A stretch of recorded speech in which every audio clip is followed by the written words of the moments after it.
Already பார்த்தாச்சு, இருந்தாலும் பார்த்துக்கிடுங்க. ஃபஸ்ட்டு யார் வருவான்னு பார்த்தீங்கன்னா பாபர், ரெண்டாவது ஹுமாயூன், மூணாவது அக்பர், நாலாவது ஜஹாங்கீர், அப்புறம் ஷாஜகான், அவுரங்கசீப். Okay right. இந்தியாவில் வந்து முகலாயர் பேரரசை நிறுவியவர் யாருன்னு ஒரு கொஸ்டின் கேட்டாங்கன்னா நீங்கள் ஜாகிருதீன் முகமது பாபர். அவருடைய முழு பேர் வந்து ஜாகிருதீன் முகமது பாபர். ஓகேவா ரைட். சரி, இப்போ இந்தியாவினுடைய முகலாய பேரரசை நிறுவியவர் வந்து ஜாகிருதீன் முகமது பாபர். அவர் வந்து எப்போ பிறந்தார்னு கேட்டால் February 14 நம்ம பார்த்தோம், 1483 ஞாபகம் வச்சுருங்க. இந்த பாபர் இவருடைய பெயர் என்ன, அதாவது அவருடைய சிறப்பு பெயர் பார்த்தீங்கன்னா நம்பிக்கையை காப்பவர் அப்படின்னு பார்த்துருந்தோம். ஜாகிருதீன் என்றால் நம்பிக்கையை காப்பவர். ஜாகிருதீன் மீன்ஸ் ஜாக்கிரதையாக பாதுகாக்கக்கூடியவர், அதனால் நம்பிக்கையாக காக்கக்கூடியவர் அப்படிதானே, அப்படின்னு ஞாபகம் வச்சுக்கணும். ஜாகிருதீன் நம்பிக்கையை காப்பவர். அப்புறம் எந்த வருஷம் காபூலை கைப்பற்றினார்னு பார்த்தீங்கன்னா 1505 காபூலை ஃபஸ்ட்டு இந்த பாபர் கைப்பற்றினார்னு பார்த்தோம். அப்புறம் ஒவ்வொரு படையெடுப்பாக இந்தியாவை நோக்கி வந்து கொண்டு இருக்கிறார். அப்புறம் இதில் முக்கியமாக வந்து தரையின் போர்னு படித்தோம். தரையின் இல்லை, சாரி, பானிபட் ஒன்றுக்கு காரணம் அந்த இப்ராஹிம் லோடி, அந்த டெல்லி சுல்தானில் கடைசி அரசரான லோடி வம்சத்தினுடைய கடைசி அரசர் இப்ராஹிம் லோடி. அவரை வந்து தோற்கடிக்கணும்னு சொல்லிட்டு அவங்க ரிலேஷன் 2-3 பேர் சேர்ந்து எங்கே போகிறாங்க, இந்த பாபரை பார்த்து டெல்லியில் இருக்கக்கூடிய இப்ராஹிம் லோடியை நீங்கள் தோற்கடிக்க வாருங்கன்னு சொல்லி பஞ்சாபுக்கு அங்கே இருந்தவரை கூட்டிகிட்டு வந்து டெல்லியையும் ஆக்ராவையும் கைப்பற்ற வைக்கிறாங்க. ஓகேவா, அப்படி தான் பாபர் ஃபஸ்ட்டு டெல்லிக்குள்ளே என்ட்ரி ஆகிறாரு. டெல்லியையும் ஆக்ராவையும் கைப்பற்றுறாரு. இந்த வழியாகத்தான் முகலாய வம்சத்தினுடைய ஆட்சி ஆக்ராவை தலைநகராக கொண்டு ஃபஸ்ட்டு ஸ்டார்ட் ஆகுது. சரியா, இது ஸ்டேட்மெண்ட்டு கேட்கலாம் இந்த இடம். எதை தலைநகராக கொண்டு ஆட்சியை தொடங்கினார்கள் அப்படின்னு பார்த்தீங்கன்னா, எதை தலைநகராக கொண்டு ஆட்சியை தொடங்கினார்கள்னா ஆக்ராவை தலைநகராக கொண்டு ஆட்சியை தொடங்கினார்கள். ரைட். அப்புறம் பாபருடைய இராணுவ இதெல்லாம் நம்ம பார்த்தோம்.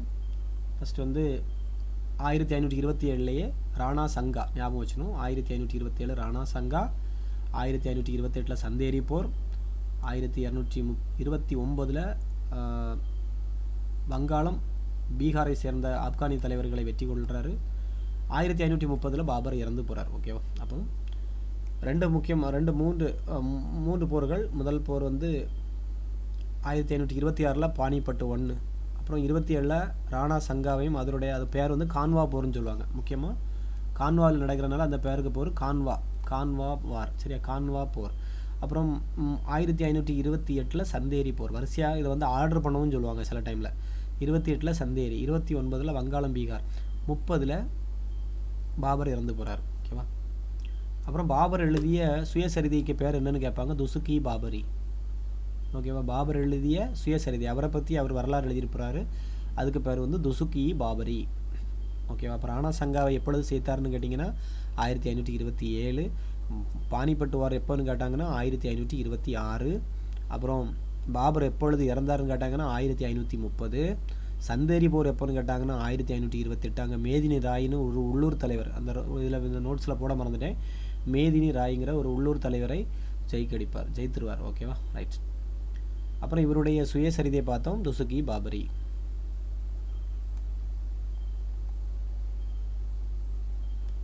சரி, அடுத்ததாக இவருடைய மூத்த மகன் ஹுமாயூன் வந்து அரியணைக்கு போகிறாரு. இவருக்கு 2 சகோதரர்கள், அஸ்காரி, ஹிண்டல். ஓகேவா,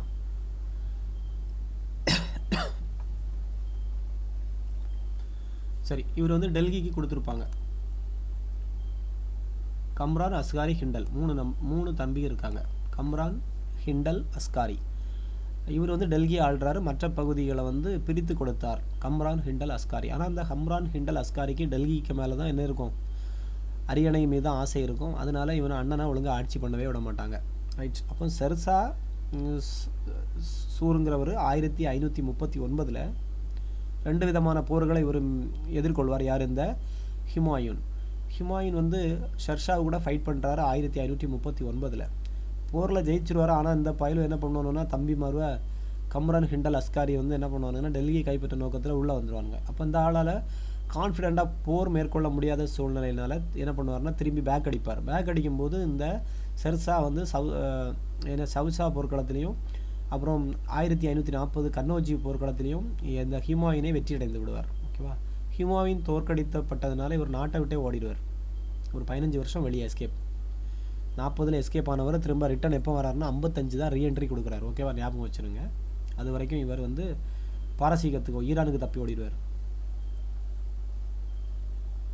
ஓகேவா, ஈரானுக்கு தப்பி ஓடி விடுவார்.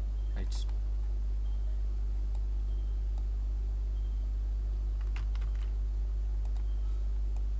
அப்புறம் அங்கே ஒரு ஹெல்ப் கிடைக்கும் அவருக்கு. என்ன ஹெல்ப் பார்த்தீங்கன்னா, ஷா தாமஸ், பாரசீக ஷா தாமஸ் அப்படிங்கிறவருடைய உதவியின்படி மீதி வந்து டெல்லியை கைப்பற்றுவார். ஒரே வருஷம் தான் ஆட்சி பண்ணுவார். 55லேருந்து 56 வரைக்கும் தான் ஆட்சி பண்ணுவார்.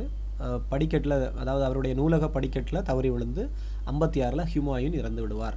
ரைட். இப்போ ஹுமாயூனை பற்றி உங்களுக்கு தெரிஞ்சாச்சு. அப்போது ஹுமாயூன் மேற்கொண்ட முக்கியமான போர்கள் பார்த்திங்கன்னா இந்த சவுசா போர், கன்னோஜி போரில் ரெண்டுலேயும் பேர் சொல்லக்கூடிய போராக இருக்கும். ஏன்னா ஷெர்ஷாங்கிறவர் இவரை தோற்கடிச்சிருவார். ஓகேவா, ஞாபகம் வச்சுருங்க. அப்புறம் ஷெர்ஷாவை பற்றி பார்த்துருப்போம். ஷெர்ஷா வந்து ஒரு சிறந்த ஒரு அரசர். எப்படின்னா 40லேருந்து 45 வரைக்கும் தான் ஆட்சி பண்ணுவார். அதில் வந்து முக்கியமாக வந்து ஷெர்ஷா வந்து எந்த ஏரியாவில் உள்ளவர்னா சசாரம் பகுதியை ஆண்டு வந்தவர். அவர் டெல்லியை கைப்பற்றார். யாரால்? இந்த ஹுமாயூன். ஓகேவா, ரைட். அப்போ ஷெர்ஷா வந்து பீகாரில் சசாரம் பகுதிங்கிற பகுதியை ஆண்டு வந்த ஒரு ஹசன் சூரியுடைய பையன். ஹசன் சூரிங்கிற ஆப்கானிய பிரபுவினுடைய பையன்தான் இந்த ஷெர்ஷா சூரி. ஷெர்ஷா சூரிக்கு அப்பா பேர் ஹசன் சூரி. ஞாபகம் வச்சுருங்க. 40 to 45 வரைக்கும் ஆட்சி பண்ணுறாரு. இப்போ ஆக்ராவில் சூர் வம்ச ஆட்சியை தொடங்கி வைத்தவர் யாருன்னு கேட்டால் ஷெர்ஷா சூர். அதான் சூர் வம்சம், அதனால தான் பின்னுட்டு இருக்குது. ஷூர் வம்ச ஆட்சியை தொடங்கி வைத்தவர் யாருன்னு கேட்டிங்கன்னா எங்கே? டெல்லியில், ஆக்ரா. அப்போ ஆக்ராவில் சூர் வம்ச ஆட்சியை நிறுவியவர் யாருன்னு கேட்டால் இந்த ஷெர்ஷா. அப்புறம் இவருடைய ஆட்சி எல்கை பரப்பு பார்த்திங்கன்னா வங்காளம், கிழக்கு சைடில் வங்காளத்தில் இருந்து மேற்கு சைடில் சிந்து வரைக்கும் இவருடைய காஷ்மீரை விட்டுட்டு மீதி எல்லா பகுதியும் கைப்பற்றி விட்டார். இந்த இத்தனை வருஷத்தில் 5 வருடத்தில் இந்த ஷெர்ஷா கைப்பற்றி விட்டார். ரைட். ஆனால் இவர் ஒரு நல்ல விஷயம் பண்ணிட்டு போயிருக்கார். நில வருவாய் முறையின். என்ன நில வருவாய் முறை? நல்ல பயன் தரக்கூடிய ஒரு நில வருவாய் முறையை அறிமுகம் செய்தார். அப்புறம் நிறைய முக்கியமாக இவர் வந்து சாலைகளை அமைத்தார்னு வரும். ஷெர்ஷா பல சாலைகளை அமைத்தார். ரைட். அப்போ நான் இங்கே வரோம் இந்த நோட்ஸில் ஷெர்ஷா பல சாலைகளை அமைத்தார்னு போட்டிருக்கிறேன். நீங்கள் நோட்ஸ் எடுக்கும்போது எப்படி எடுக்கணும்னா அவர் என்னென்ன சாலைகளை அமைத்தார், அந்த சாலை எங்கே இருக்குது, இந்த டீட்டெயில் நீங்கள் எடுக்கணும். புரியுதா? நோட்ஸில் நான் வந்து எல்லாராலையும் எவ்வளோ நோட்ஸும் கொடுக்க முடியாதுல்ல, ஒரு முக்கியமான பாயிண்ட்ஸ் மட்டும் வச்சு நம்ம கொடுக்குறோம். இப்போ நீங்கள் நோட்ஸ் எடுக்க சொல்லியிருக்கேன், நோட்டு போட்டு நோட்ஸ் எடுக்கணும். நான் தரக்கூடிய நோட்ஸு காணாது. ஓகேவா? எந்த இதுலையுமே நீங்கள் திருப்தி அடையவே கூடாது. யாருக்கு நோட்ஸ்லேயுமே காணாது. நிறைய ஸ்டோரி இருக்கும் நீங்கள் தேடி தேடி பார்த்தீங்கன்னா. அப்போ நீங்கள் என்ன பண்ணணுன்னா நான் தரக்கூடிய நோட்ஸ், உங்கள்கிட்ட ஆல்ரெடி இருக்கக்கூடிய மெட்டீரியல்ஸ், அப்புறம் இந்த இதெல்லாம் ஏஐலாம் யூஸ் பண்ணுங்கள். இந்த ChatGPT, ஜெமினி ஏஐலாம் போட்டு இவருடைய வாழ்க்கை வரலாறு எடுங்க, விவரின்னு போடுங்க. ஃபுல் டீட்டெயில் கிடைக்கும். அதிலே கேள்வி பதில் கொடுங்க. வரும் ஒரு டெய்லி ஒரு அரை மணிக்கூர் இதில் கொடுத்துக்கலாம். இந்த ஏஐயில் கொடுத்து ஒரு டாப்பிக்கை கொடுத்தீங்கன்னா அதை பற்றி ரிலேட்டட் கொஸ்டின்ஸ், ஆன்சர் எல்லாமே வந்துடும். அப்படிங்கும்போது உங்களுக்கு நோட்ஸ் ஈஸியாக இருக்கும். நம்ம கொடுக்காத பாயிண்ட்ஸும் உங்களுக்கு கிடைக்கும். கொஞ்சம் கான்ஃபிடென்ட், நீங்கள் மைண்ட் அதுக்குள்ளே செலுத்தி படிப்பீங்க. வித்தியாசமாக ஏதோ நிறைய பாயிண்ட்ஸ் கிடைக்கும். ரைட்டா? அந்த மாதிரி பாயிண்ட்ஸ் எடுத்தால் தான் செட் ஆகும். சரி, ரைட். அப்போ நான் என்ன சொல்லியிருக்கேன்னா பல சாலைகளை அமைத்தார். என்ன சாலைகள் நான் அந்த நோட்ஸில் கொடுக்க முடிஞ்சு அடுத்த நாள் கொடுத்துருவேன். ரைட். அதில் வந்து நாணயங்களை, அதே மாதிரி நிறுத்தல் முகத்தல் அளவுகளையும் இவர் வந்து தர அளவுப்படுத்தினார். ஒரு கரெக்டான ஒரு எடையை துல்லியமாக கொடுத்தாரு. ஓகேவா? நாணயங்கள்னால் இவ்வளோ தான் இருக்கணும், வெயிட் இவ்வளோ தான் இருக்கணும், 1 கிலோனா இவ்வளோ தான் இருக்கணும், 2 கிலோனா இவ்வளோ தான் இருக்கணும் அப்படிங்கிற ஒரு நிறுத்தல் முகத்தல் அளவுகளெல்லாம். முகத்தல்லாம் இந்த கோரி அளக்கக்கூடியது, லிட்டர் கணக்கு. இதெல்லாம் வந்து தர அளவுப்படுத்தியவர் யாருன்னு கேட்டால் இந்த ஷெர்ஷா. ரைட். ஷெர்ஷா கதையை முடிச்சிட்டோம். அடுத்த நேரம் நம்ம எங்கே போனோம்னா அக்பரை பற்றி பார்த்தோம். அக்பர் எந்த வருஷத்துலேருந்து எந்த வருஷம் வரைக்கும் ஆட்சி பண்ணார், எத்தனாவது அரசர், இப்படிலாம் கொஸ்டின் கேட்பாங்க. இது எத்தனாவது அரசர்னா பாபருக்கு அடுத்து ஹுமாயூனுக்கு அடுத்தது யார்? அக்பர். 3வது அரசர். முகலாய அரசரில் நம்ம படிக்கக்கூடியது 3வது அரசர் அக்பர். அப்போ ஹுமாயூன் எப்போ இறந்து போனார்னு பார்த்தீங்கன்னா 1556 படிக்கட்டிலேருந்து விழுந்து இறந்தார்னு பார்த்தோம். அந்த ஹுமாயூன் இயற்கை எழுதும் பொழுது இவருடைய பையனோட அக்பருடைய வயது 14 வயது பையனுக்கு அரசை ஆளக்கூடிய திறமை கிடையாது. அதனால் ஒரு பகர் ஆளுநர் போடுவாங்க. அவர் தான் பைரம் கான். ஞாபகம் வச்சுக்கணும். அக்பருக்கு சப்ஸ்டியூட் யார்? பைரம் கான் அப்படின்னு ஞாபகம் வச்சுக்கோங்க. இந்த பைரம் கான் அக்பரின் பெயரால் ஆட்சி பண்ணிகிட்டு இருந்தார். ஓகேவா? அவருக்கு ஒரு குறிப்பிட்ட நாளில் இந்த அக்பருக்கு பிடிக்கலை. இந்த பைரம் கான் பண்ணுற விஷயங்கள் வளர இவருக்கு பிடிக்கலை. அப்போ பைரம் கானை ஆள் விட்டு போட்டுறது கொள்வது வந்து அக்பர் தான். அது 2வது கதை. அதுக்கு முன்னால் ஒரு போர் நடக்கும் 1556 2ஆம் பானிப்பட்டு போர். முக்கியமாக மறக்கக்கூடாது. பானிப்பட்டு 1னா 1526, 26 தானே பார்த்தோம், ஞாபகம் வருதா? பானிப்பட் 1526, ஓகேவா, மறந்துடாதுங்க. பானிப்பட் 2க்கு 30 கூட்டுங்க, 1556. இந்த பானிப்பட்டு போரில் ஹெமுன்னு ஒருத்தன் இருப்பான், எங்கே இருக்கான்? ஹெமுவை தோற்கடித்து கொண்டார். இந்த பைரம் கான் யாரை கொல்றாருன்னா ஹெமுவை கொன்றோம். அவன் பைரம் கான் யாருக்கு ஆளுன்னு பார்த்தீங்கன்னா முகலாயர்களுடைய ஆள் தான். ரைட். 2ஆம் பானிப்பட்டு போரில் ஹெமு ஜெயிக்கக்கூடிய தருணத்தில் இருக்கக்கூடிய நேரத்தில் அவருக்கு கண்ணில் ஒரு அம்பு பட்டுறோன்னு கதை. அதனால கண்ணில் அம்பு பட்டதுனால அவரால் வந்து அதை மீறி போர் புரிய முடியாத சூழ்நிலையில் ஹெமுவை தோற்கடிச்சிருவாங்க, ஹெமுவை கொண்டுருவாங்க. ஸோ 2ஆம் பானிப்பட்டு போர் 1556, இதை தான் மறக்கக்கூடாது. 2ஆம் பானிப்பட் போரில் யாருக்கு இடையில போர்னு கேட்டாங்கன்னா சில இடங்களில் பைரம் கான் டு ஹெமுன்னு போட்டிருப்பாங்க, சில இடங்களில் அக்பர் டு ஹெமுன்னு போட்டிருப்பாங்க. எது கொடுத்தாலும் ஓகே. அப்புறம் இந்த அக்பர் முழுமையாக அவரை கொன்ன பிறகு, பைரம் கானையும் ஆள வச்சு அடித்த பிறகு இவர் வந்து ஒரு பெரிய அரசராக மாறுறாரு. அக்பர் என்னென்ன படையெடுப்புகள் மேற்கொண்டாருங்கிறத நீங்கள் படிச்சுக்கிடுங்க. நான் ஆல்ரெடி எக்ஸ்பிளைன் பண்ணிட்டேன்.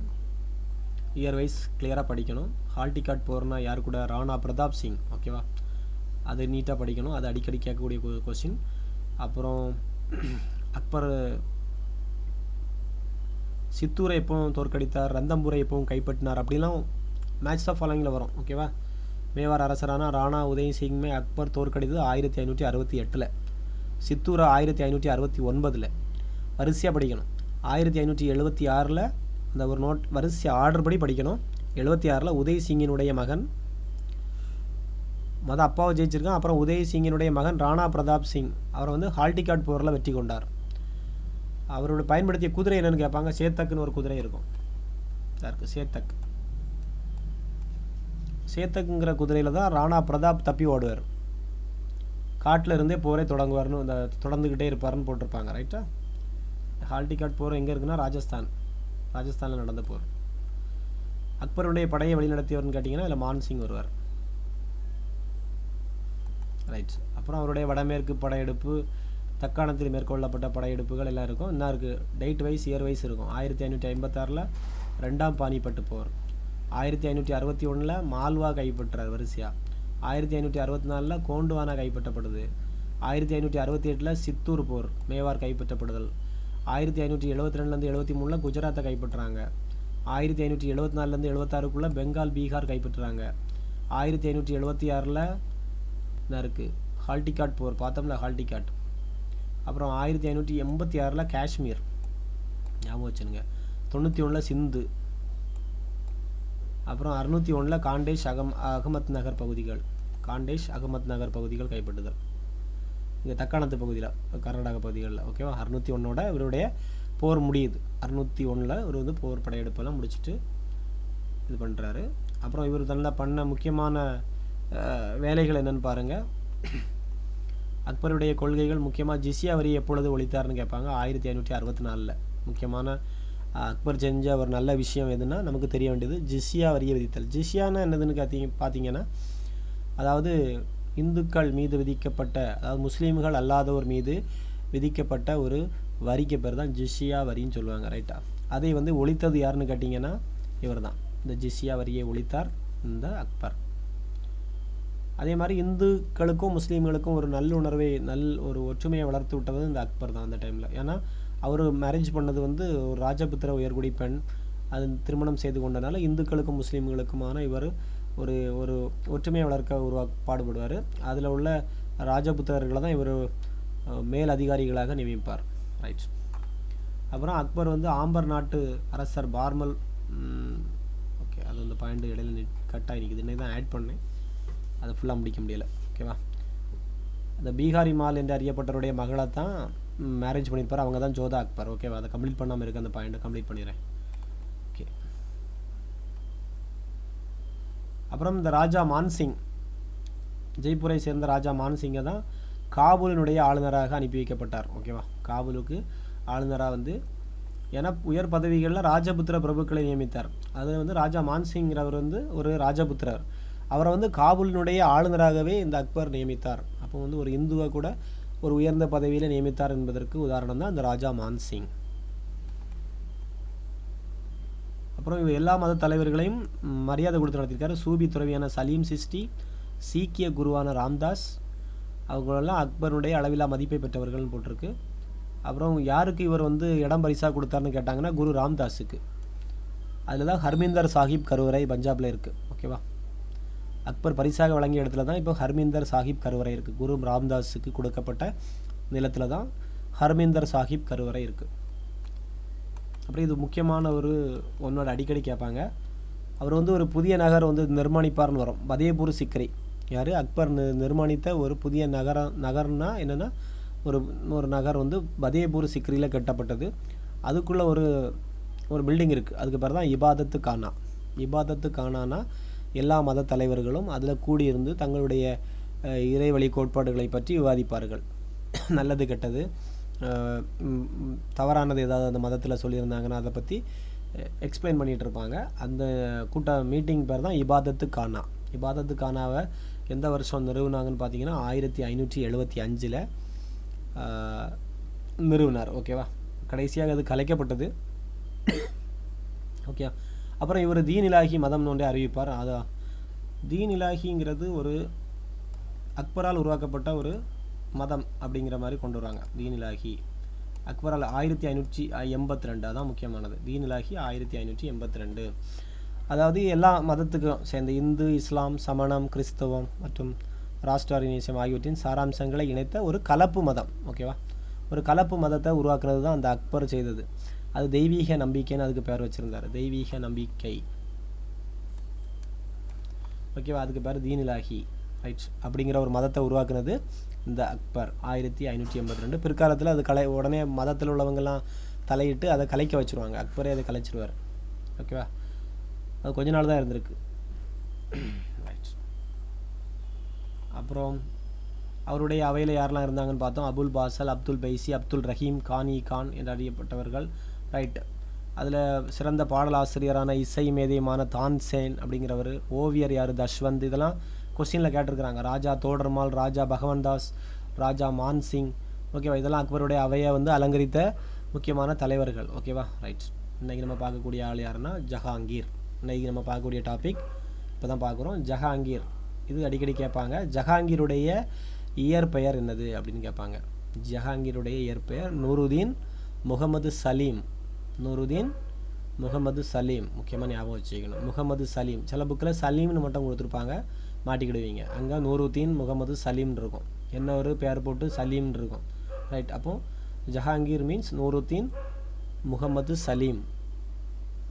இவர் 4வது பேரரசர். ஏற்கனவே அக்பர் 3, இவர் 4வது பேரரசர். ரைட், அப்புறம் என்ன இருக்குது? உலகை கைப்பற்றியவர். இது ஒரு முக்கியமான ஒரு அடைமொழியாக்கம் இருக்குது. உலகை கைப்பற்றியவர். Conqueror of the world. Conqueror of the world என்று அழைக்கப்படுவர் யாருன்னு கேட்டிங்கன்னா ஜஹாங்கீர். ஜஹாங்கீர் உலகை கைப்பற்றியவர். எப்போ பிறந்தார்னு பார்த்தீங்கன்னா 1569 பிறந்தார். 1569 பிறந்தார். ஆட்சி காலம் பார்த்தீங்கன்னா 1505 27 வரைக்கும் ஆட்சி பண்ணியிருக்கிறார்.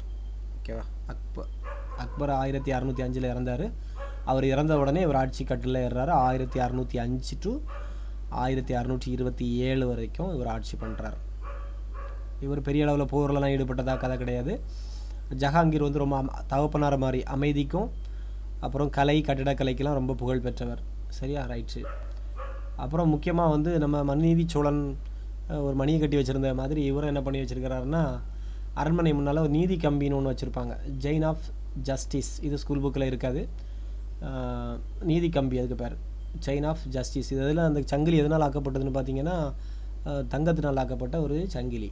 ரைட், இதில் என்ன இருக்குன்னா, மக்கள் நேரடியாக வந்து அங்கே மணி அடித்து புகார் தெரிவிக்கலாம். சரியா, மன்னர் வந்து நீதி கொடுப்பார். ரைட், இது வந்து புகழ் பெற்றது. யாருடைய இதுன்னு பார்த்தீங்கன்னா இந்த ஜஹாங்கீருடைய ஆட்சியில்.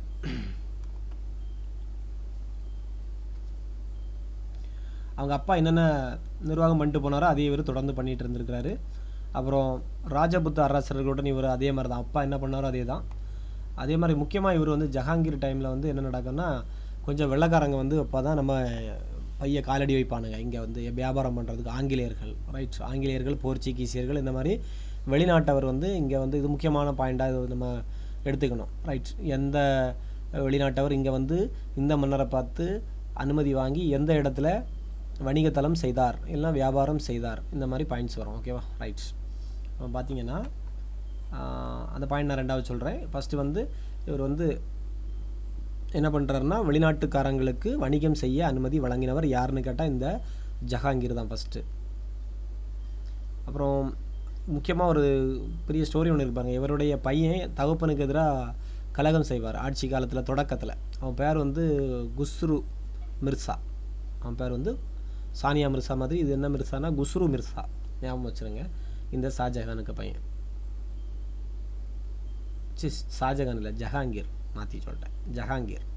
இந்த ஜஹாங்கீருடைய பையன் குஸ்ரு மிர்சா. இவர் வந்து என்ன பண்ணுறாருன்னா ஒரு கிளர்ச்சி பண்ணுறாரு. அப்பா ஆட்சியில் இருக்கக்கூடாது, நான் இருப்பேன்ட்டு ஒரு கிளர்ச்சி செய்கிறான். ஆனால் அப்பாவால் பொறுக்க முடியல. அவரே அப்போ தான் 605 தான் ஆட்சிக்காரர் இருக்கார். அதுக்கெல்லாம் பையன் நான் கட்டலாம் வரேன், ஆட்சி பண்ணுறேன் அப்படிங்கும்போது ஒரு பயங்கர கடுப்பாக என்ன பண்ணுறாருன்னா அவரை கொல்றதுக்கு ரெடி பண்ணுறாரு.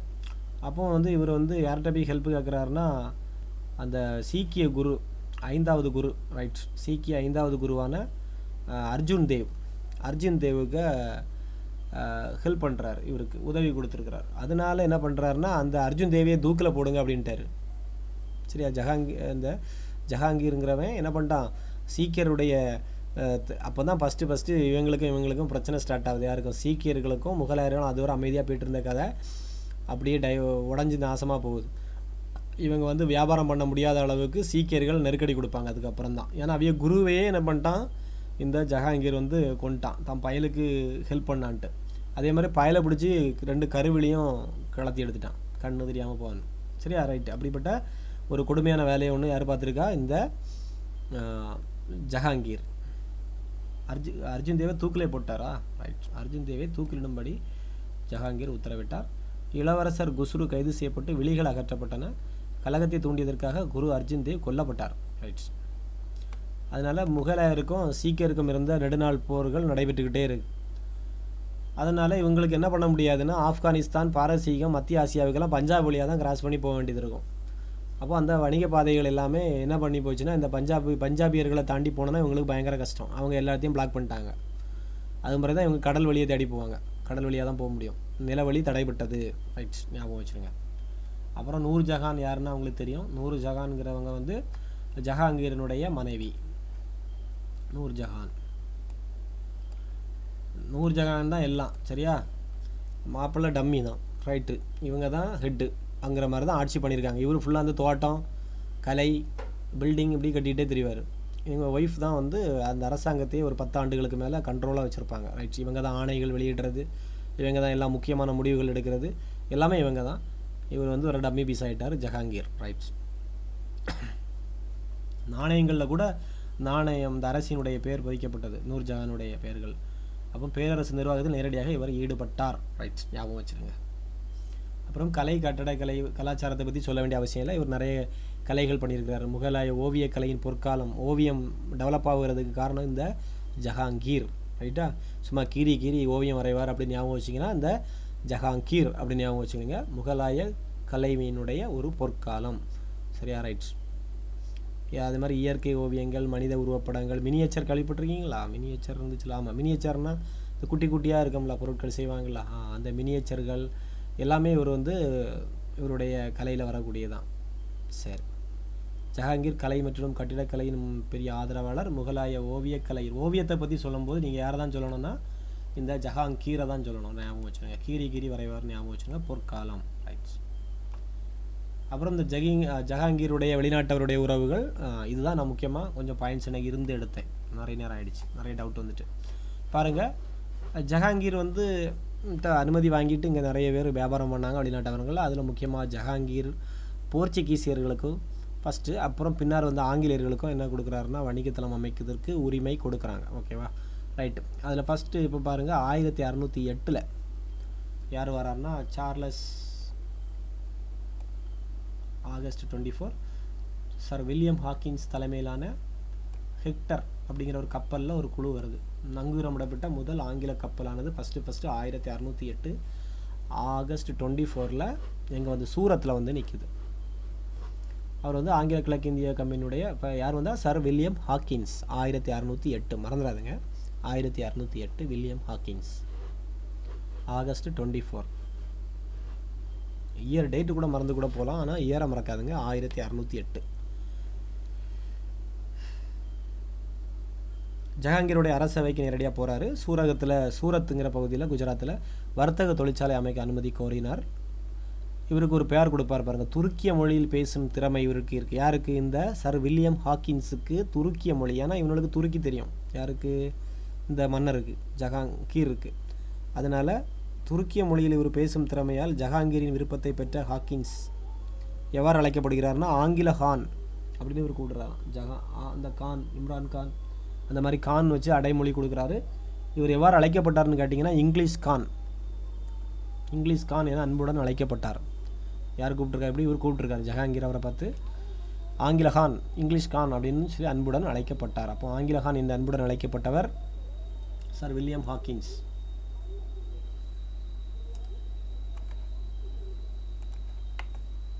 ஓகே இரவு 10 மணி ஆகிட்டா ரைட் அடுத்தது அப்புறம் 1613 யார் வந்தான்னு பாருங்கள்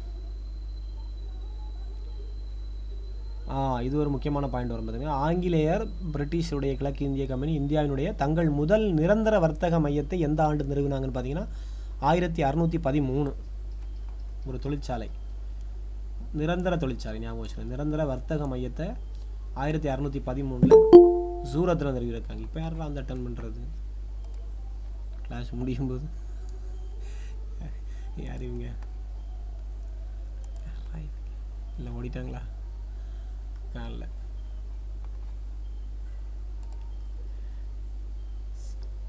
1613 தாமஸ் ஆல்ட் ஒர்த்து இவர் தான் ஒர்த்தானவர் அப்படின்னு ஞாபகம் வச்சுக்கோங்க 13 ஏன்னா ஒரு பில்டிங்கே அதாவது ஒரு தொழிற்சாலையை நிரந்தர தொழிற்சாலையை அறிவிக்கிறதுனால நிறுவ காரணமாக இருந்தவர் வந்து ஒர்த்தானவர் தாமஸ் ஆல்ட் ஒர்த்து அப்படின்னு ஞாபகம் வச்சுக்கோங்க தாமஸ் ஆல்ட் ஒர்த் அப்புறம் இங்கிலாந்து அரசர் நம்ம இதை பற்றி தான் அடிக்கடி படிச்சுட்டு இருப்போம் பாருங்கள் ஜஹாங்கீர்கிட்ட தாமஸ் ரோன்னு ஒரு ஆள் இதுதான் நிறைய புக்கில் நம்ம ஸ்கூல் புக்கில் இருக்கிறது தாமஸ் ரோ 1615 டேட்டும் இருக்காது ஒன்றும் இருக்காது நம்ம டேட் எடுத்து போட்டிருக்கோம் அரசவைக்கு செப்டம்பர் 18 1615 ஆண்டு வருகை பெறுகிறார் இவருக்கு அனுமதி வாங்கிட்டு தங்களுடைய முதல் வணிக மையத்தை இவருடைய முதல் வணிக மையம் எங்கே தொடங்குறாருன்னா சூரத்தில் நிறுவுகிறார் இந்த தாமஸ் ரோ யாருடைய பிரதிநிதின்னு கேட்டாங்கன்னா முதலாம் ஜேம்ஸ் இங்கிலாந்து அரசர் வந்து அப்போ முதலாம் ஜேம்ஸ் இருந்தார் அப்போ இப்படி கொஸ்டின் கேட்பாங்க இங்கிலாந்து அரசருடைய முதலாம் ஜேம்ஸின் காலத்தை சார்ந்தவர் யாருன்னு கேட்டால் இந்த ஜஹாங்கீர் என்ன 2 பேஜ் தான்ப்பா வெயிட் பண்ணுங்கள் முடிச்சிடலாம் அப்புறம் இவர் நீதி வழங்குறதை பற்றி தான் நம்ம பார்த்தோம் என்ன கட்டி வச்சுருப்பார் நீதி சங்கிலி அதுக்கு பேர் சஞ்சீர்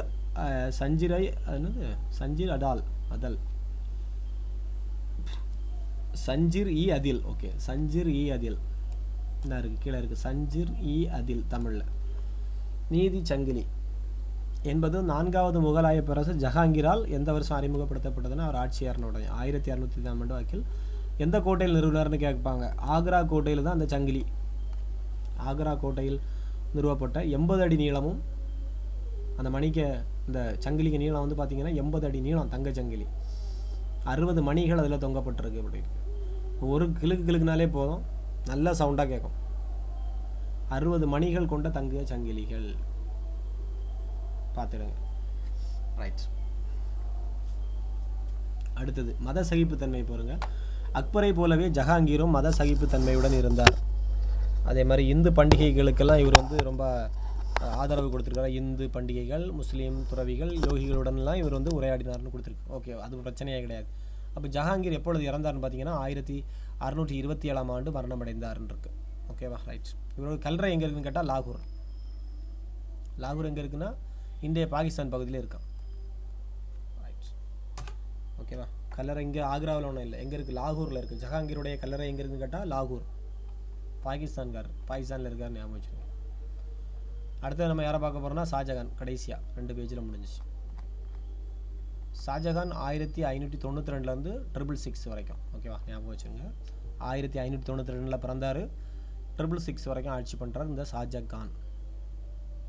5வது பேரரசர் குர்ரம். இது கேட்பாங்க, அவருடைய இயற்பெயர் என்னன்னு கேட்பாங்க. குர்ரம் என்னரம் குர்ரம். ஷாஜகான் குர்ரம் அப்படி சேர்த்து படிச்சுன்னா ஷாஜகான் குர்ரம். தந்தை வந்து ஜஹாங்கீர் தான். எப்போ 1627 இறந்து போனார்னு பார்த்தோம். 28 இவர் என்ன பண்ணுறாரு, ஆட்சியை அமைக்கிறார். ரைட். 1628 58 வரைக்கும் 30 ஆண்டுகள் காலம் ஆட்சி பண்ணியிருக்கார். நிறைய காலம் ஞாபகம் வச்சுருங்க. ஷாஜகான் 30 ஆண்டு காலம் ஆட்சி, 28 58 வரைக்கும். இவருடைய ஆட்சி தான் முகலாய பேரரசனுடைய பொற்காலம் என சொல்கிறார்கள். ஓகேவா, ஞாபகம் வச்சுருங்க. கோல்டன் ஏஜ், முகலாய பேரரசனுடைய பொற்காலம், மறந்துடாதுங்க இந்த ஷாஜகான். ஓகேவா, ரைட். பேரரசு பரப்பளவு இவருடைய காலத்தில் அதிகரிக்கப்பட்டது. நிர்வாகம் உறுதியாக செயல்பட்டதெல்லாம் இருக்கட்டும். முக்கியமாக கட்டிடக்கலையை சொல்லுவாங்க. அவருக்கு வந்து ஓவியத்தை சொன்னோம் இவங்க அப்பாய்க்கு, இவருக்கு வந்து கட்டிடக்கலையை சொல்லுவாங்க. கட்டிடக்கலை, அந்த ஷாஜகான் கட்டிடக்கலையிலோட அந்த என்ன ஃபோர்ட், ரெட் ஃபோர்ட் இருக்குல்ல, டெல்லியில் இருக்கக்கூடிய ரெட் ஃபோர்ட்டு, அப்புறம் தாஜ்மஹால், மும்தாஜுக்கு நினைவாக கட்டினது. ஓகே, இதெல்லாம் முக்கியமாக கட்டிடக்கலைனாலே யார் தான், இவர் தான், ஷாஜகான். ஜும்மா மஸ்ஜித், இந்தியாவின் மிகப்பெரிய பள்ளிவாசல்களை ஒன்று தான் இந்த ஜம்மா மஸ்ஜித். ஓகேவா, ரைட். இவருடைய காலம் தான் முகலாய கட்டிடக்கலையின் உச்சநிலைன்னு சொல்லுவாங்க. பொற்காலம், உச்சநிலை எல்லாம் இவர் தான். அப்புறம் தக்கான பகுதிக்கு மேலே படையெடுப்பு நடத்திருக்காரு. அப்புறம் காந்தகாருக்கு மேலே அதுக்கு எப்படியாவது திரும்ப கைப்பற்றணும்னு சொல்லிட்டு, காந்தகார் வந்து ஆப்கானிஸ்தானில் இருக்கிறதுனால அதை கைப்பற்றுறதுக்காண்டு போராடினார். பட் கைப்பற்றினாரல்ல, கைப்பற்ற முடியவில்லை. ரைட். அப்புறம் குடும்ப வாழ்க்கையில் வந்தீங்கன்னா அந்த மும்தாஸ் மஹால் தான் அவர் மேரேஜ் பண்ணவங்க. பேர் மும்தாஸ் மஹால் அவங்க பேர். அவங்க மகனுக்கு பேர் பாருங்கள் தாரா ஷிகோ அப்படி 2-3 பேர் உண்டு. தாரா ஷிகோ, அவுரங்கசீப் முக்கியமாக வரக்கூடியவன். இவங்களுக்கு வந்து 14 குழந்தைகள் பிறக்கும்னு போட்டிருப்பாங்க மும்தாஸுக்கு. ரைட். அதில் ஒரு 7 பேர் பிழைப்பாங்க, 7 பேர் இறந்து போயிடுவாங்க. ரைட். அதில் ஒன்று தான் இந்த அவுரங்கசீப் ரொம்ப முரடை. ரைட், ஞாபகம் வச்சுருங்க. அவுரங்கசீப்புக்கும் நம்ம சிவாஜி குரூப்புக்கும் இடையில தான் சண்டை வரும். ரைட். அப்போ அவருடைய பையன்களான தாரா ஷிகோ அவுரங்கசீப்புக்கு இடையே பதவி போட்டி ஏற்படும் அவங்களுக்குள்ள. அவுரங்கசீப்பு சகோதரர்கள்னு கூட பார்க்க மாட்டான், அவங்கள வரைக்கும் கொண்டுட்டு தான் ஆட்சியில் ஏறுவான்.